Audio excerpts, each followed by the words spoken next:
দর্শক, ফিলিং স্টেশনগুলোর আজকের খবর জানবো। সিরাজগঞ্জ থেকে সহকর্মী সাইফুল দেওয়ান রাজু আমাদের সাথে যুক্ত হচ্ছেন। সাইফুল দেওয়ান রাজু, ফিলিং স্টেশনগুলোর কি পরিস্থিতি দেখছেন, চালকের উপস্থিতি কেমন এবং পাম্প মালিকরা এই পর্যায়ে কি বলছেন? রয়েল, আমি আছি সিরাজগঞ্জ শহরের প্রাণকেন্দ্রে, যেটা সিরাজগঞ্জ পার্ক ফিলিং স্টেশন নামে পরিচিত। এখানে কিন্তু সকাল থেকে আমি বিভিন্নভাবে খোঁজ দিয়ে যেটা জানতে পেরেছি যে এই প্রতিষ্ঠানের সপ্তাহে চাহিদা হচ্ছে প্রায় 60,000 লিটার তেলের, এবং অকটেন এবং পেট্রোলের ওরও চাহিদা রয়েছে। কিন্তু বাগাবাড়ির যে বন্দর রয়েছে সেখান থেকে কিন্তু সঠিকভাবে ডিজেল এগুলো সরবরাহ করতে পারছে না। ফলে কিন্তু যে ভোগান্তি এই অঞ্চলের মানুষের, সেই ভোগান্তি কিন্তু রয়ে গেছে। তারা কিন্তু সকাল থেকে কিন্তু তেল নিয়ে আসার জন্য, তেল মানে ডিজেল নেওয়ার জন্য কিন্তু ফিলিং স্টেশনে আসলে কিন্তু তারা সঠিকভাবে তারা নিতে পারছেন না।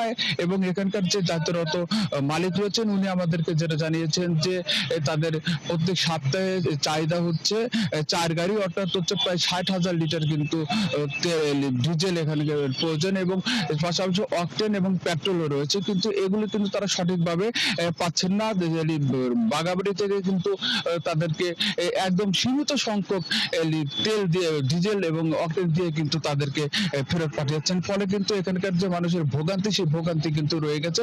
অনেক সময় কিন্তু আমরা দেখতে পাই যে এই পার্ক ফিলিং স্টেশনে কিন্তু তেল মানে ডিজেল, অকটেন এগুলো নিয়েও কিন্তু অনেক সময় বাক বিতণ্ডা জড়িয়ে পড়ে এই গ্রাহক ক্রেতাদের মধ্যে। তবে একটা বিষয় জানিয়ে রাখি যে সরকারের পক্ষ থেকে নানান ভাবে গুজব প্রতিরোধের জন্য নানান ব্যবস্থা নিলেও কিন্তু তারা মানে সাধারণ মানুষ কিন্তু সেটা কিন্তু জানলেও কিন্তু মালিকরা কিন্তু তাদের চাহিদা অনুযায়ী এই ডিজেল, অকটেন এবং পেট্রোল সরবরাহ করতে পারছেন না।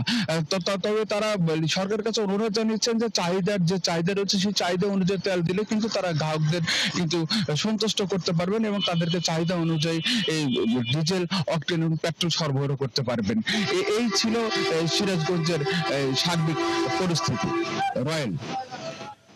ধন্যবাদ ইউসুফ দেওয়ান রাজু, আপনি খবর রাখতে থাকুন। প্রয়োজনে আবার আপনার সাথে আমরা যুক্ত হবো। দর্শক, আমাদের সাথে আমাদের সহকর্মী সিরাজগঞ্জ থেকে সাইফুল দেওয়ান রাজু যুক্ত ছিলেন, জানাচ্ছিলেন সেখানকার ফিলিং স্টেশনগুলোর সর্বশেষ খবরাখবর।